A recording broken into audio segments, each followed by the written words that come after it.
back to my channel. Hope you're all doing well out there. And today we're going to make the case for physical media once again. And this time we're heading back to the early 90s for Jason Goes to Hell. Now, before we get into this disc, do me a favor, like, comment, and subscribe. Subscribe. I greatly would appreciate that.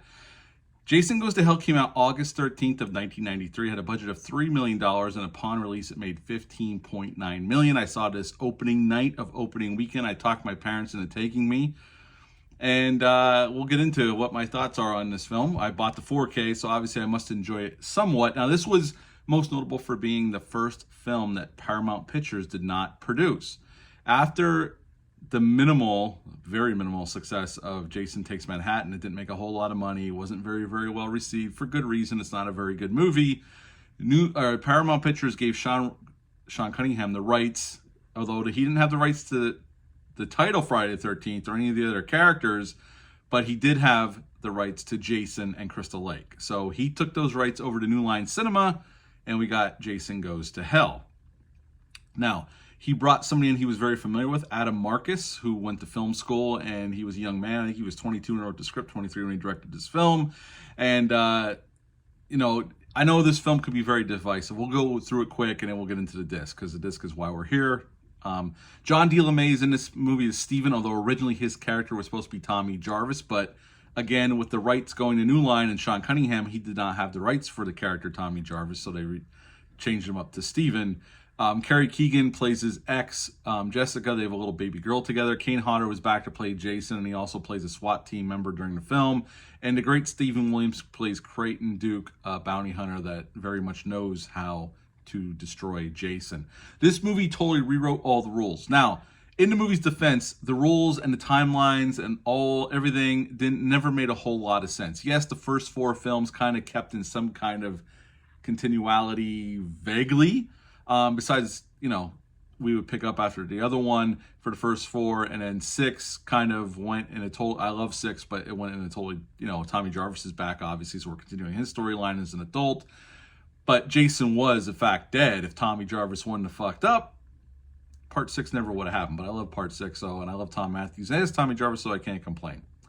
This took it in a totally different direction. I remember seeing it opening night. I'm not going to regale you with those stories again of opening night and what I said in the theaters when the corner eats the heart, but right in the beginning of the film, we see Jason get blown up, and it's pretty cool, badass sequence. The first 10 minutes is pretty badass. And then we get the corner stuff, he eats the heart, and he becomes Jason. This is where we start learning the rules of Jason. Jason's more of a Deadite, which, listen to Adam Marcus and the Necronomicon showing up in the Voorhees house, I can buy that. Mrs. Voorhees was so heartbroken that her little boy drowned in the lake that she would do anything to bring him back, even reading from the Book of the Dead. So if you could buy into that and forget the rest of the franchise, or just, you know, just take it at face value, you can have some fun with this one. And then at the end of the film, a Voorhees must kill a Voorhees. The only way to kill a Voorhees properly. And Jessica takes the dagger that looks like a lot like, not quite like the dagger, the Kardarian dagger from Evil Dead, but close. Jams it into Jason's chest, kicks it into his chest even further, and then he gets taken back down to hell by these big ass hands that come out of the dirt. And then we get that awesome last stinger that set up a movie that wouldn't come out for 10 more years, Freddy vs. Jason, where Freddy's hand comes out of the ground, grabs Jason's mask, and takes it down to hell as Freddy laughs manically. So when I first saw this film in the theaters, I hated it because it definitely goes totally against the grain. Jason's barely in the movie, maybe 10 minutes, probably less than that if you timed it out properly. But you can't, as the years have gone on, and I'm not here to tell you or try to claim this is a great movie or the best sequel in the Friday the 13th movie or the best entry. I am not telling you that whatsoever. I don't believe that. What I am saying is I can have a hell of a lot of fun with this one, especially the unrated cut. The unrated cut is gore gag after gore gag, really well done gore gags by KMBFX. I actually don't mind the look of Jason when he does show up, although again, he's not on screen all that much. But the kills are gory. There's some cool gore gags. That guy melting in the Voorhees house is badass. There's some fun stuff, and the movie moves quickly. It does. It moves. It sets up these new rules and goes nuts, and it just goes for broke. On that alone, I got to give Adam Marcus credit. He went full bore, his pedal to the metal, and I could have a lot of fun with this movie. It was almost like the punk rock version of Jason Voorhees. They didn't care. They just went for it, and I can respect that. Again, I'm not saying this is the best one because it's not. I'm not saying this is my favorite because it's not. But over the years, this has grown on me, and it's a hell of a fun time. So the movie itself, it's actually gone up. My rating has gone up over time. Just because of the fun and the gore factor and just how crazy this movie is, I'm going to give it a 7 out of 10.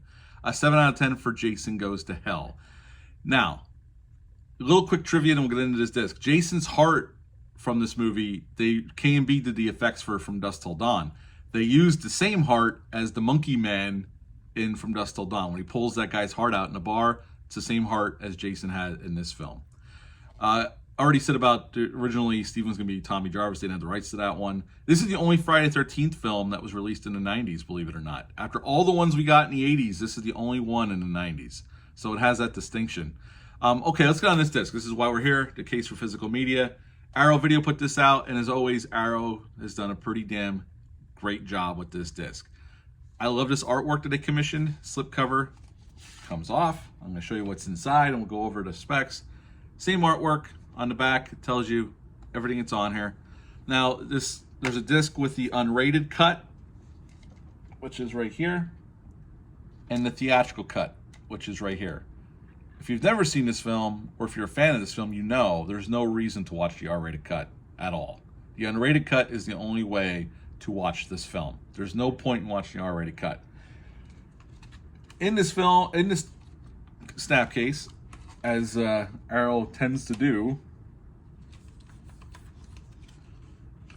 we got a booklet, which is pretty cool. Has a corner certificate with some artwork and a heart. I love that. It's pretty badass. And then there's photos and a write-up on the film, as Arrow usually does. And then there's some more artwork on the back, which is pretty badass. And then what they usually give you, a poster, the original theatrical one sheet that was out there when the movie was advertising, and then on the flip side, it's the new artwork they commissioned for this release. Now, the disc itself, 4K presentation of the R-rated cut and the unrated cut of the film. So both cuts get the 4K treatment. Again, the only one worth watching is the unrated cut. That is the one that's the most fun, and it's the one that is the best at the end of the day. There's no reason to watch the theatrical cut. The unrated cut is the only way to, it's the definitive version of this film the way it is presently to see. So the unrated cut is the only way to go. It's a DTS 5.1 audio soundtrack on both versions of the movie.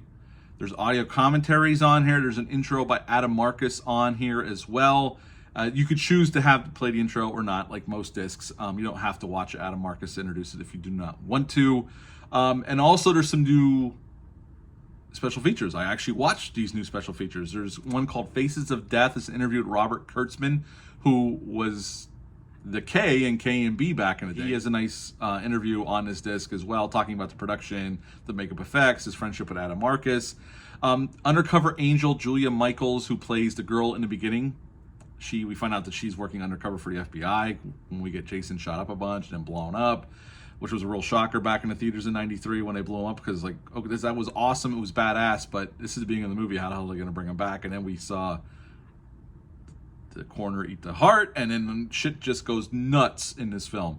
But she was also the Blondie in Roadhouse as well. She has done other projects. I think she's directing now, but she's a stunt woman as well. And there's an interview on her here with her about her time on the film.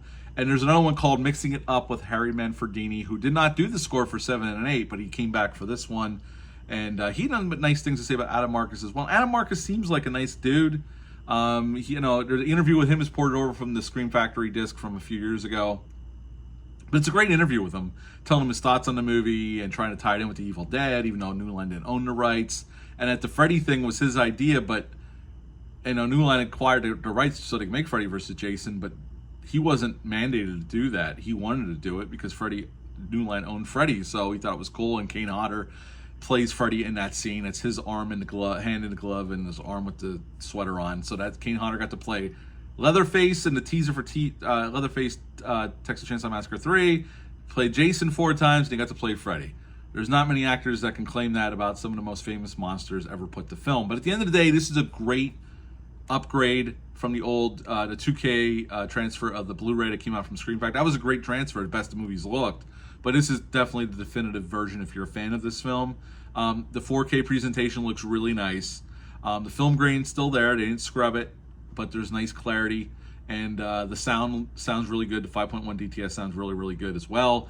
I'm very happy with the disc. So the movie itself, I give a 7 out of 10. The disc itself, I give a 9 out of 10. It's a very much worthwhile if you're a fan of the franchise and a fan of this entry. So Arrow does a great job once again. I highly recommend it if you're a fan of the movie and physical media.